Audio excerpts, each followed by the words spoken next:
এতটুকু নিশ্চয় যদি না থাকে, এটাই আমার আপনার শেষ সময় হতে পারে। এর জন্য আমাদেরকে তওবা করার প্রয়োজন আছে না নাই? আল্লাহর গোলাম হওয়ার প্রয়োজন আছে না নাই? আল্লাহ পাক বলে, ওয়ামা খালাকতুল জিন্না ওয়াল ইনসা ইল্লা লিয়াবুদুন। আওয়াজ দিয়ে বলেন আল্লাহু আকবার। আল্লাহ পাক বলে, বান্দারে শোনো, ও বান্দা, এই পৃথিবীতে কোন বৈজ্ঞানিক, কোন শৈল্পিক যদি কোনো কিছু আবিষ্কার করে, তার পিছনে কিন্তু কারণ আছে। আমি আল্লাহ পাক এত সুন্দর করে তোমাকে সৃষ্টি করলাম, তার পিছনেও অবশ্যই অবশ্যই কারণ আছে না নাই? আল্লাহ পাক বলে, বান্দারে শোনো, আমি দুইটা জাতিকে সৃষ্টি করেছি। কয়টা জাতি? একটা হলো জিন জাতি, আর একটা হলো মানুষ জাতি। হাসরের ময়দানে আল্লাহ পাক এই দুইটা জাতির হিসাব নিকাশ নিবেন। আল্লাহ পাক বলে, ওয়ামা খালাকতুল জিন্না ওয়াল ইনসা ইল্লা লিয়াবুদুন। বান্দারে, হায়াত নামক দৌলত তোমাকে দিয়ে পৃথিবীতে পাঠিয়ে দিলাম। বান্দা, এই হায়াত নামক দৌলত তোমাকে দিলাম, এটাই মনে করো তোমার শেষ না। ও বান্দা, এই হায়াত তোমার শেষ হয়ে যাবে। বান্দারে, তুমি বুঝতে পারবা না হায়াত তোমার শেষ হয়ে যাবে। মালাকাল মাউত আজরাইল কিন্তু তোমার সামনে উপস্থিত হয়ে যাবে। অতএব বান্দা, সময় থাকতে তোমাকে সাবধান হওয়ার প্রয়োজন আছে না নাই? আল্লাহ পাক বলে, বান্দারে, আমার গোলামি করার জন্য, আমার দাসত্ব পালন করার জন্য ও বান্দা তোমাকে সৃষ্টি করে এই পৃথিবীতে পাঠাইলাম বান্দা। অতএব একমাত্র কারণ, একমাত্র উদ্দেশ্যই হলো তুমি বান্দা আমি আল্লাহর গোলামি করবা। কার গোলামি করতে হবে? আল্লাহ পাকের গোলামি করতে হবে। এখন আল্লাহ পাকের গোলামি করতে গেলে কিছু সিস্টেমের প্রয়োজন আছে না নাই? আওয়াজ দিয়ে বলেন, আছে না নাই? এই সিস্টেমের ভিতরে আমার আপনার যাওয়া দরকার আছে না নাই? প্রিয় মুসলমান ভাইরা, আমি আপনাদের সামনে সূরা আনফাল, কি সূরা? সূরা আনফালের 2 নাম্বার আয়াত তেলাওয়াত করেছি। কয় নাম্বার? 2 নাম্বার আয়াত। এখান থেকে আল্লাহ পাক আমাকে আপনাকে যে সিস্টেমের ভিতরে নিয়ে একজন ঈমানদার হিসেবে কবুল করে নেবেন, এই কথাটা আল্লাহ পাক সূরা আনফালের 2 নাম্বার আয়াতে বলেছে। আমাদের জানার দরকার আছে না নাই? আজকে আমরা কোরআন জানতে চাই না, কোরআন মানতে চাই না। আর কিছু লোক চায় কোরআন যাতে জানতেও না পারে, মানতেও যাতে না পারে। এর জন্য ষড়যন্ত্র আছে না নাই? পূর্বেও ছিল, বর্তমানেও আছে, ভবিষ্যতেও থাকবে।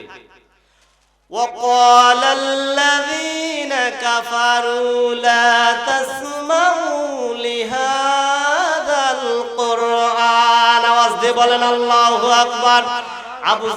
আবু জাহিলিয়াতের যুগে আমার নবীজি যখন এই কোরআনুল কারীম দিয়ে সমাজ গঠন করার কথা বললেন, কোরআনুল কারীম দিয়ে যখন সমাজ পরিচালনার কথা বললেন, ও বাজার, তখন কিন্তু নবীজির কোনো শত্রু ছিল না, নবীজির কোনো কিন্তু দুশমন ছিল না। কিন্তু আল্লাহ পাক যখন আমার নবীজির উপরে এই কোরআনুল কারীম নাজিল করে দিলেন, আমার নবীজি যখন মক্কায় বললেন, মক্কার সমাজের লোকদেরকে বললেন, ও আমার কওমের লোকেরা, ও আমার বন্ধুবার, ও সমাজের মানুষ, এতদিন তোমরা যে যার মতো গোলামি করেছো। কেউ আগুনের পূজা করেছো, কেউ গাছের পূজা করেছো, কেউ পানির পূজা করেছো, কেউ বা পাহাড়ের পূজা করেছো। আজকে থেকে সব কিছু বাদ, একমাত্র গোলামি যদি করতে হয় সেটা হলো একমাত্র আল্লাহর। ও বাজার, আমার নবীজি যখন এই ঘোষণা দিয়ে দিলেন, লা ইলাহা ইল্লাল্লাহ, একমাত্র আল্লাহ ছাড়া কোনো রব নাই, কোনো ইলাহা নাই, কোনো মালিক নাই, কোনো আইনদাতা নাই, কোনো প্রণয়নদাতা নাই, এই কথা যখন আমার নবী বললেন, বলেন তো নবীর দুশমন তখন বেশি হইল না কম? আজকের সমাজে আপনি কোরআন থেকে কথা বলতে যাবেন, কোরআন দিয়ে সমাজ গঠন করার কথা বলবেন, আপনারও শত্রু বেশি যাবে, আপনারও শত্রু বেশি হয়ে যাবে। কারণ হলো আমরা আখিরি জামানার উম্মত। আওয়াজ দিয়ে বলেন ঠিক কিনা? আমার নবীজির উপরে আল্লাহ পাক একটা কিতাব নাজিল করলেন। কয়টা? একটা কিতাব নাজিল করলেন।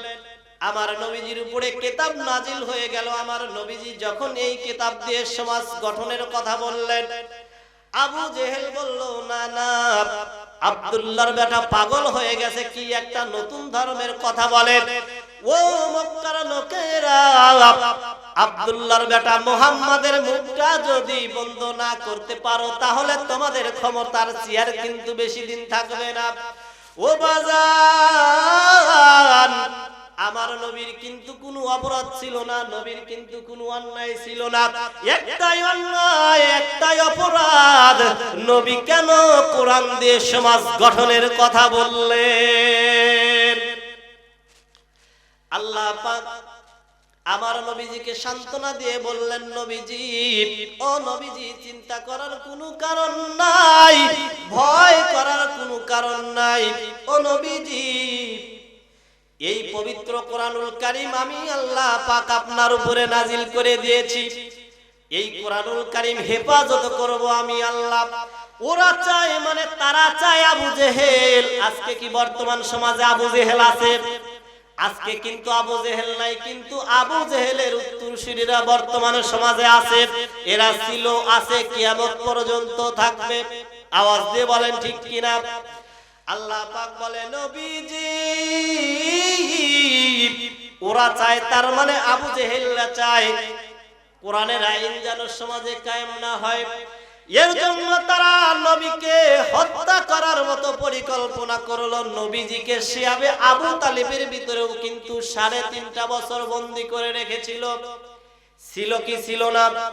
কিছুদিন আগে একটা দল ক্ষমতাচ্যুত হয়ে বর্তমানে তারা পলায়ন করে গেছে, কি যায় নাই? এরাও কিন্তু আলেম ওলামাদেরকে কোরআনের আইন যাতে চালু না হয় তার জন্য কিন্তু জেলখানায় ভরে রেখেছিল। মুসলমান আওয়াজ দিয়ে বলো ঠিক কিনা? কিন্তু তারা কি বন্দী করে এই কোরআনের আলো নিভিয়ে দিতে পেরেছে? বলেন, পেরেছে কি? কিয়ামত পর্যন্ত তারা পারবে না। কারণ এই কোরআনের যিনি নাজিল করেছে, আওয়াজ দিয়ে বলেন তার নাম কি? কথা ওই দিকে হবে না। ও বন্ধু, আল্লাহ পাক সুন্দর করে ডাক দিয়ে বলেন, ইন্নামাল মুমিনুনা আল্লাযীনা ইযা যুকিরাল্লাহ, আল্লাহু আকবার বলেন। আল্লাহ ডাক দিয়ে বলেন, নবীজি, আপনার উম্মতদেরকে সুন্দর করে বলে দেন, সুন্দর করে জানিয়ে দেন, নবীজি, আপনি কিয়ামত পর্যন্ত এই পৃথিবীতে থাকতে পারবেন না। নবীজি, হায়াত নামক দৌলত এক সময় শেষ হয়ে যাবে। আপনি দুনিয়া থেকে এই মানুষের চোখের আড়াল থেকে চলে আসবেন। ও নবী, কিন্তু কিয়ামত পর্যন্ত আর কোন নবী রাসূল এই দুনিয়াতে আসবে না। কিন্তু আপনার উম্মতের জন্য আমি একটা কিতাব দিয়ে দিলাম, এই কিতাবটা কিয়ামত পর্যন্ত এই পৃথিবীতে থাকবে। আওয়াজ দিয়ে বলেন আল্লাহু আকবার। আর একটা আওয়াজ দিয়ে বলেন আল্লাহু আকবার। আল্লাহ পাক বলে, ইন্নামাল মুমিনুনা আল্লাযীনা ইযা যুকিরাল্লাহ। আল্লাহ বলে, নবীজি, সমাজের ভিতরে কত মানুষ দেখতে পাইবেন, সমাজের ভিতরে অনেক রকম লোক দেখা যাবে, কিন্তু সবগুলো লোক কিন্তু ঈমানদার মুমিন হবে না। আওয়াজ দিয়ে বলেন ঠিক কিনা? সবাই ঈমানদার হবে না, মুমিন হবে না। আমার আল্লাহ পাক নবীজিকে বলে, নবীজি, আমি যেই গুণের কথা বলবো, এই গুণগুলো যাদের ভিতরে থাকবে তারাই প্রকৃতপক্ষে ঈমানদার মুমিন হবে। যারা প্রকৃতপক্ষে ঈমানদার মুমিন হবে তারা মেলায়ও থাকবে না, আজানের সময়, নামাজের সময় গানও বাজাবে না, তারা মাহফিল বাদ দিয়ে ঘরের ভিতরেও থাকবে না, টেলিভিশনও দেখবে না। দেখবে কি? এখন ঈমানদার কারা জানার দরকার আছে না নাই? আওয়াজ দিয়ে বলেন, আছে না নাই? আল্লাহ পাক বলে, 1 নাম্বার, নবীজি, আপনি বলে দেন, ওহির মাধ্যমে আমি আল্লাহ পাক নবীজি আপনাকে জানিয়ে দিলাম, ও নবীজি, আপনার কাজ হলো এই কথাগুলো সমাজের ভিতরে প্রচার করে দেওয়া। আল্লাহ পাক সুন্দর করে বলেন, ইযা যুকিরাল্লাহ।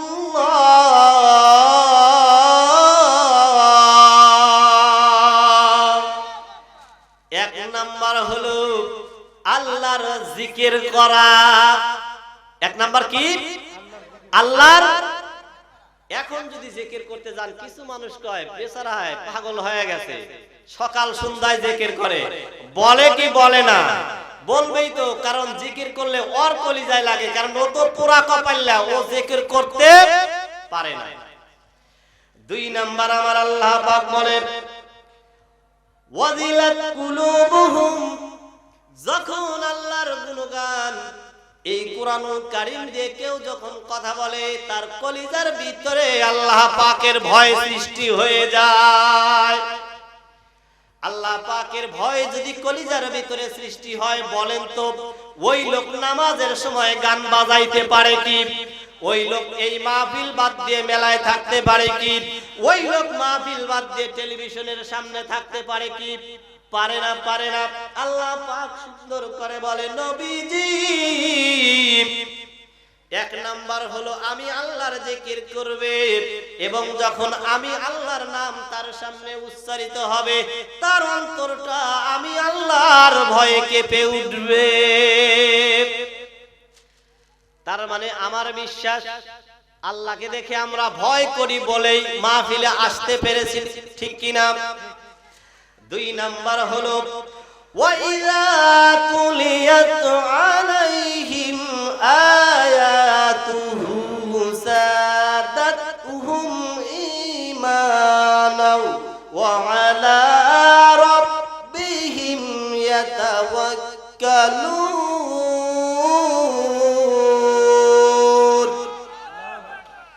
আল্লাহ সুন্দর করে ডাক দিয়ে আমার নবীজি কি বলে, নবীজি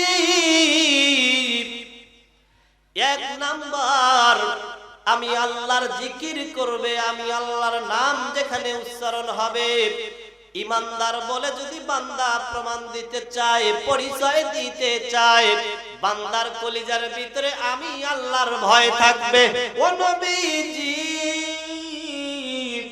দুই নাম্বার গুণ হলো বান্দা ওয়াইযা তুলিয়াত আলাইহিম, যখন বান্দার সামনে কোরআন দিয়ে হাদিস দিয়ে যখন কথা হবে, বান্দার ভিতরে যদি সামান্য পরিমাণে ঈমান থাকে, বান্দার ঈমানটা তখন আরো দ্বিগুণ বেড়ে যাবে। ঈমানদারের ঈমান বাড়বে। কাদের ঈমান? ঈমানদারের ঈমান বাড়বে। ঘোষণা কার? আওয়াজ দিয়ে বলেন, কার ঘোষণা? আল্লাহ পাকের ঘোষণা। ঈমান যদি আমার আপনার অন্তঃকরণে থেকে থাকে, তাহলে সেই ঈমানটা আরো বাড়বে। আল্লাহু আকবার। আর একটু আওয়াজ দিয়ে বলেন আল্লাহু আকবার। ও বন্ধু, নবীজি সমাজের দিকে তাকাইলেন, দেখলেন সব জায়গায় অন্যায় দিয়ে ভরে গেছে, সব জায়গায় রাহাজানি। জীবন্ত কন্যা সন্তানকে তারা দাফন করে দেয়। ও বাজান, এই অবস্থা দেখে আমার মায়ার নবীর ভালো লাগে না। নবীজির কলিজার ভিতরে ব্যথা। হারে, মানুষগুলো যদি এইভাবে চলতে থাকে, তাহলে এই মানুষগুলো জাহান্নামে চলে যাবে, মানুষগুলো জাহান্নামের আগুনে পুড়বে। না না, এইটা হতে পারে না। আমার নবীর, দয়ার নবী, রহমতের নবী, আমার নবীজি আল্লাহর সিজদায় পড়ে গেলেন। আল্লাহ ডাক দিয়ে বলেন, হাবিব, আমি হলাম আল্লাহ রব্বুল আলামিন। ও নবীজি, আপনার উপাধি কম নয়, আপনি নবী হইলেন রহমাতাল লিল আলামিন। নবীর দাম কম না বেশি? আওয়াজ দিয়ে বলেন, কম না বেশি? এমন নবীকেও গালি দেয় কুলাঙ্গার, আছে না নাই? আওয়াজ দিয়ে বলেন, আছে না নাই? এরা ছিল, পূর্বেও ছিল, বর্তমানেও আছে, ভবিষ্যতেও থাকবে। আল্লাহ পাক আমার নবীজিকে সান্ত্বনা দেন। আল্লাহ পাক বলেন, নবীজি কিতাবের, এই যে আপনাকে একটা কিতাব আমি আল্লাহ পাক দান করব। কয়টা কিতাব?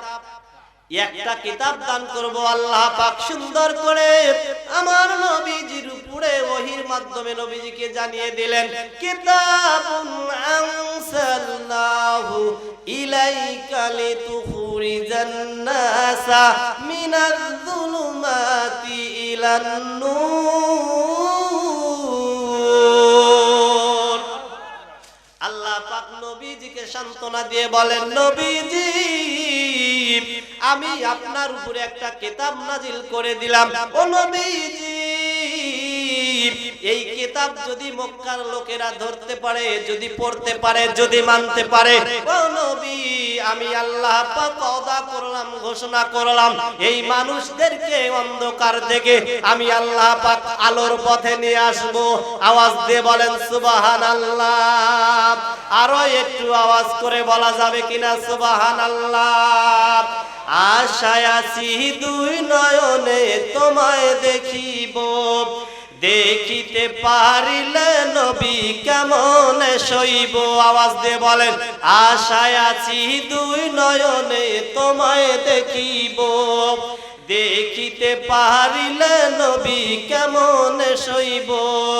পদবিকারী কাঙ্গাল আমি কান্দি যারে যার, দয়া করে দয়াল নবী দেখা দেও একবার।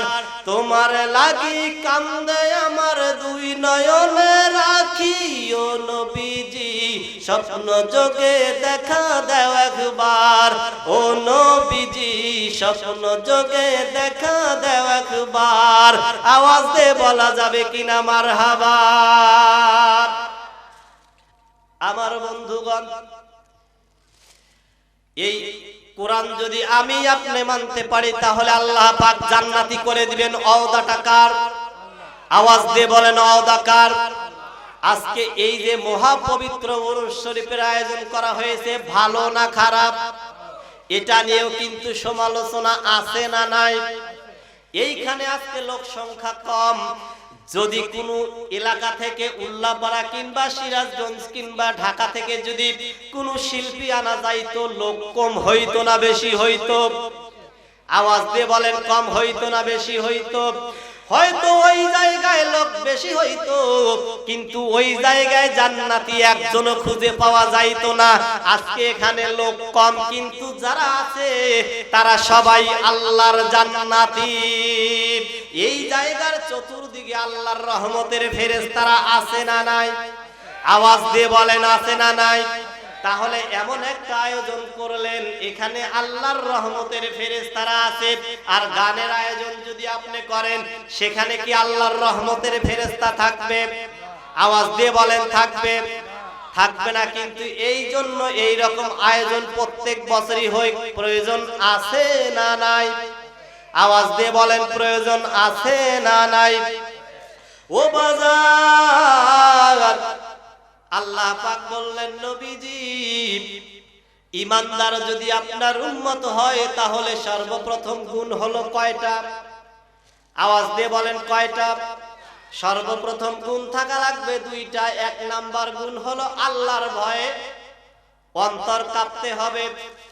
দুই নাম্বার গুণ, যখন কোরআনের আলোচনা হবে, যখন দিনের আলোচনা হবে, ওই বান্দার ঈমান আরো বেড়ে যাবে।